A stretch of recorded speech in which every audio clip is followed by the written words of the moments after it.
It may be harder for speeders and reckless drivers to avoid getting caught if a proposed state bill becomes law.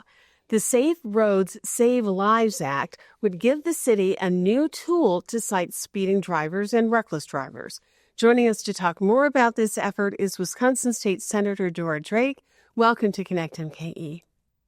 I am glad to be here. I'm glad to have you. Senator Drake, you are the author of this legislation, and you're working with the city of Milwaukee to develop it. Why is this legislation needed if Milwaukee wants to use traffic safety cameras? It's important because we've seen, obviously, the epidemic of what's been happening with reckless driving. The day before, that weekend before we had our press conference, there was a constituent that was driving in the district, not even one of the hot spots that's listed according to Milwaukee stats, that was killed, that passed away due to a reckless driver. And so I've heard it time and time again that people want accountability and they want people to feel safe. And in years past, there have been issues where people have concerns about, well, if my car was stolen, would I be penalized? I'm concerned if this is just a cash cow for the city. Is we took all that feedback and made it and pushed this legislation. And we want to make sure that with any type of safety, people should feel safe in their own communities. That's how you have safe and healthy neighborhoods. And I believe that this piece of legislation would create and promote a culture of community transparency and hold local government accountable, because the language of the bill creates a framework for the city to actually establish red light cameras. So how will it be determined where the cameras are going to be located? Are they going to be anywhere in Milwaukee, or are you really going to target areas where there are known concerns? Yes, so the cameras will be determined by local government.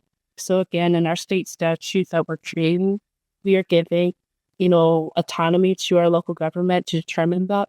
But we do have restrictions saying that there can be no more than 5 cameras in each aldermanic district. And so those are sort of the guardrails that we have in place.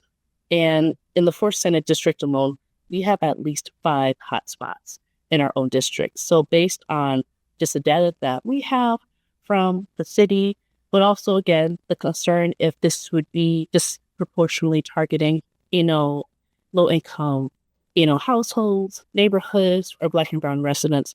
That's why we made sure that there could be no more than 5 cameras per aldermanic district, and it'd be up to local government to make that decision. And when you refer to hotspots, those are places where statistics tell us there are a lot of accidents, there's a lot of speeding. These are places where we know trouble's already taking place. Yes, and so all of the intersections that are within my own district, I think there's 5 are amongst the top 60, which are the most dangerous intersections in the city. And so that information is based, and available to the public. And there's roughly 10% of the most dangerous streets in the city, which leads to approximately 60% of traffic deaths every year. And so this is all information that's based on data that the city collects based on where there are, reckless driving incidents or accidents that are happening. The cameras aren't going to be on all the time. There's certain things that are going to trigger those cameras starting to record. Tell us a little bit about what some of those things are that will cause the cameras to begin recording. Yes, and so the cameras will only be turned on if you're going 15 miles per hour over the speed limit. So if you're rushing to work and you forget about the traffic and going 5-10 miles over the speed limit, you will not be ticketed. And we're only going to be capturing the rear view license plate. That was one concern that we added as an additional provision due to previous versions of the bill that's been introduced in years past because of the concern of facial recognition. And so cameras will only turn on if you are going 15 miles over the speed limit. But when this legislation is passed, there is a 90-day grace period. So that way residents can know that this is a program that's happening. There has to be signage, to the public of when you're entering into a zone where a speed light camera is present. In addition to that, there can only be The funds that are used for the cameras can only be used for traffic control measures or law enforcement or infrastructure. So any funds or citations that are going to be issued solely has to go back to either those three entities, and that is determined by local government.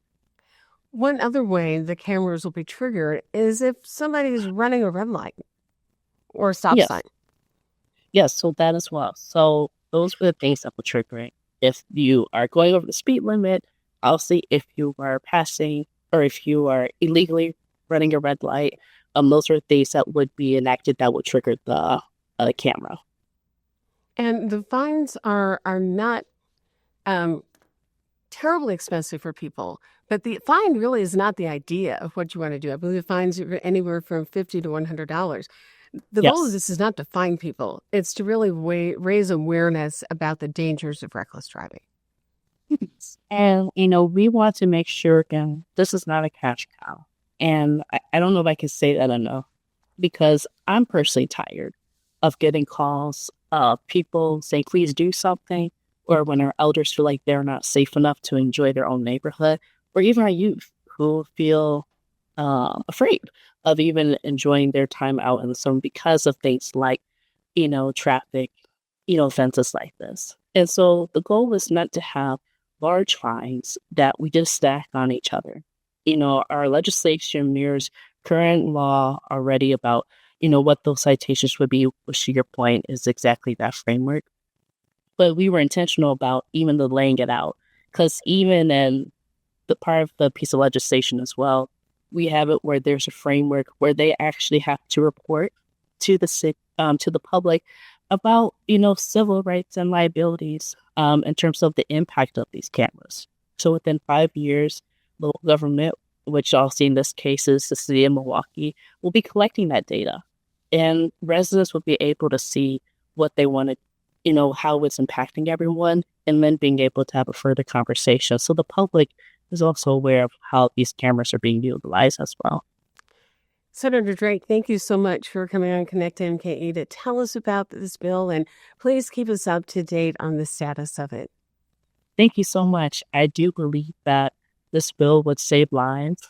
It's high time them do something different, and I'm hopeful and excited that we can hopefully get it to the great finish line. Thank you.